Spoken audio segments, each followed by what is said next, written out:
Howdy folks, AJ coming at you again, your resident vintage gamer, and today's video is going to be about an old favorite. I owed this video to one of my most loyal subscribers who made a request for this video, so here it is. It's going to be about the original Knights of the Old Republic. And yes, well, first off, the person who requested this, he or she, and I don't know whether it's a he or she because from the name I can't tell, but he or she knows who they are, and like I said, they have been one of my most loyal subscribers.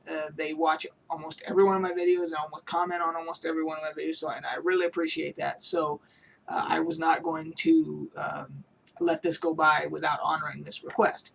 So I decided this weekend to upload this again, this oldie but goodie. And because I have the original box and original discs, that's what I did first. So if you have one of these, or if you don't have one of these and you want one of these, you can still get them on Amazon. It's available on Steam for $9.99 when it's not on sale. And it goes on sale from time to time, so I'm sure you can get it for cheaper. But if you want one of these, I will show you what comes in the box and whether or not you feel it's worth it to spend a little extra to get the actual hard copy. So in any case, you get one of these that holds 4 discs, and of course it's got your standard stuff in it. And then this is what your discs look like. They have a little bit of artwork and stuff on them. There's 4 discs. Now, and of course you get a little bit of art and stuff on the back. But in addition to that, you also get a really nice manual. That's what it looks like.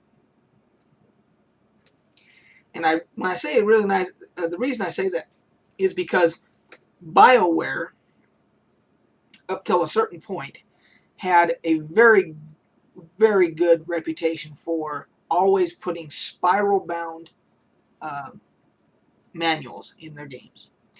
And you say, well, what's the big deal about that? Well, the good thing about that is, and of course now we don't even get manuals because we get everything digitally, but say for instance on this page, this is your keyboard layout. It shows you all your shortcuts and everything.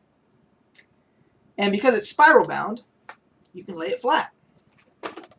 Or you can lean it up somewhere, and if it was bound with a standard binding, you wouldn't be able to do that.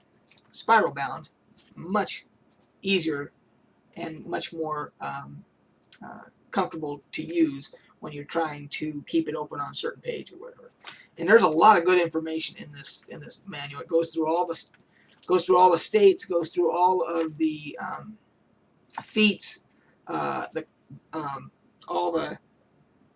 the different class progressions and all that. So a lot of good information in this book. If you're a hardcore Star Wars fan or a hardcore Knights of the Old Republic fan and you're a collector, it's probably a must-have. So I loaded it up from the discs, started playing it, and it holds up, graphics-wise, it holds up pretty good, even under today's standards. It is, of course, dated, but it doesn't affect the gameplay whatsoever, and I actually thought the graphics looked pretty good, considering that it's quite a bit older of a title. Now, the one problem I did have was that it kept crashing, and I run Windows 7, 64-bit, and it kept crashing to desktop on me. So I went online and looked up, some fixes, and there was quite a bit of information on the internet about this particular title having crash to desktop problems on Windows 7. So I tried a few of the fixes that they outlined and everything. Didn't work. Kept crashing. So, not to let down my subscriber, I went ahead and went on Steam, and even though I own it this way, I went ahead and bought it on Steam for $10. Have not had a problem, knock on wood. Runs like a frickin' dream. And the other advantage that way is when you have it this way, you have to have a disc in. You have to have the play disc in for it to read. That's the copy protection. And if you don't have that disc in, it won't play. Once you have it on Steam, Steam is the copy protection, and you don't have to worry about that. You can just play it. So there's your pros and cons as far as getting it on hard copy or getting it on Steam. You know, for instance, I don't know if you can see this, but I paid when it first came out because I'm a BioWare, like, you know, just hardcore BioWare fan back in the day, with Baldur's Gate and all those titles. You know, everything that BioWare was putting out was awesome. And so when it came out, and I'm a huge Star Wars fan, so I had to have it. So I paid the full $50 because that's what games were back then. That was full price, $50. Now it's $60 when new games come out. They went up $10. So anyway, I paid full price, and then I just gave out another $10 to get it on Steam. I don't care, because now I have it, you know, and I can play it whenever I want to, and I still have all the goodies, the hardcore, you know, the hardcore collector stuff, like the book and all that stuff. So, again, I'm the moron that once I like something, I have to have everything, you know, about it. So, which brings me to my next topic. Before I go on and talk about the game, real quick. So you know who you are that asked me to do this video, and I went on Amazon to look up the price, and of course I noticed that there are novels. There are Knights of the Old Republic novels, and apparently there's 12 of them. So you know who you are, because you're probably going to cost me money, and I'm probably going to end up buying the damn novels and have to read all 12 of them, because you got me back into the game. So I hope you're happy, because I'm going to end up, it's going to cost me some more money. So I hope you know that. Anyway, so about the game. The game, fantastic, as you know, as I remember it and everything. I actually never finished it originally, never got all the way to the end, and I'm actually further along now than I was the first time that I played it. So this time I'm going to play it all the way. I don't remember. I think I was moving cross country when this one came. I was moving back from Texas or whatever, and it screwed me all up. And I didn't have a computer for a while because we were trying to find a house and all kinds of stuff. So it threw me way off, and I never finished it. So, and then I never played the second one. Number one, it was no longer BioWare that did it, and number two, I hadn't finished the first one, and so there was no reason for me to try and finish the second one. So I own the second one on Steam, and so now I'll finish this one completely, and then I'll go ahead and play the second one. So the game is fantastic. The story, magnificent. The graphics, considering the dating of it, fantastic. I really enjoy the fact that it is the perspective that you play in, and that you can switch up, you know, your party members and all that, and do different tasks with different. So you can level skills on one particular person, and then on another character, you know, another one of your party members, you can level their skills opposing. So if I put points into, say, security and computer use and all that stuff for my character, then one of my party members, I can boost up other stuff like demolitions and awareness and stuff, so that I have a well-rounded party. You know, I don't have to worry about, you know, compromising. I can try and balance everything out. And so I really like that. If I had one, and I'm not going to say it's a negative, if I had one comment, like on a wish list type thing, I wish they would have done, is I wish that they would have allowed the party size to be bigger, because you can only take a maximum of 2 companions with you when you go out to adventure, and I would have liked it to have been about 5, I think, but of course that would have changed the whole dynamic of the game and everything. But I just think that would have, you know, really opened it up to, you know, to be even more awesome than it is.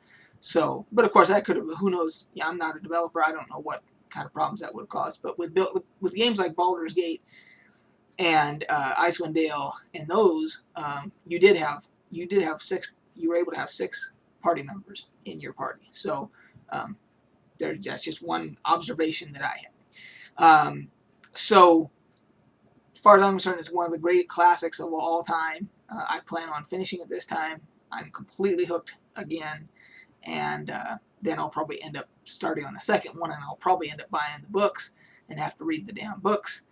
And of course, that all leads up to, there's of course the Old Republic, MMO, which I was a beta tester and a pre-order collector's edition, though, and I've been a subscriber the whole time.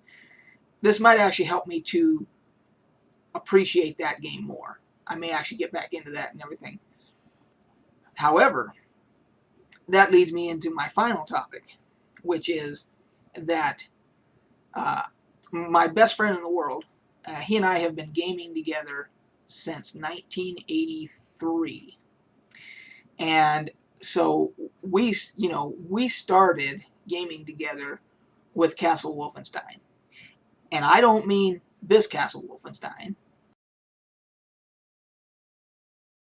And I don't even mean this Castle Wolfenstein.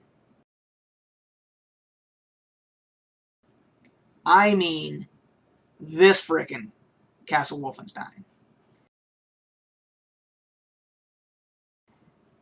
Yeah, we're talking monochrome on an Apple IIe way back.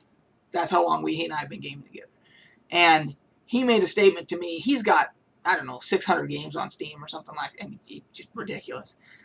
And he made a statement to me one time, because I always asked him why he never got into MMOs. Because he doesn't play World of Warcraft. He never has. He played Star Wars Galaxies back in the day with me and some of my other buddies, and we had a freaking blast with it. But he never got bit by the MMO bug like some of the rest of us did.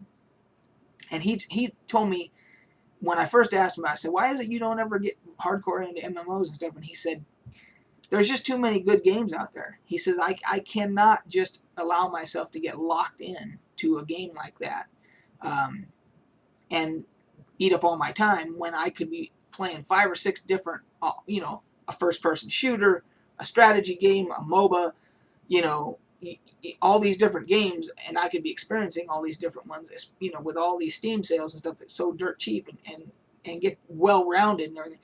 And so playing this Knights of the Old Republic again really kind of made me think about that again, that in fact I do kind of deprive myself of a lot of the single player games that are out there that I could probably be enjoying and everything, because I spend a lot of time on MMOs. So it kind of made me rethink that whole thing.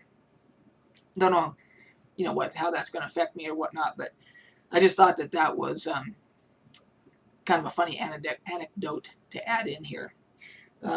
So there you have it. There's my Knights of the Old Republic video. And if any of you other subscribers out there have any requests that of older games that you'd like to get my opinion on, see me do, especially if I have, because like I said, I'm the collector's edition idiot. If there was a collector's edition of the game and I bought it, and I bought the game, I probably bought the collector's edition. So I can always show some of the collectibles and stuff that came with it and all that stuff too. So if you have that kind of a request or whatnot, go ahead and shoot it to me, and we'll see what we can do. And on that, we will catch you guys on the flip side.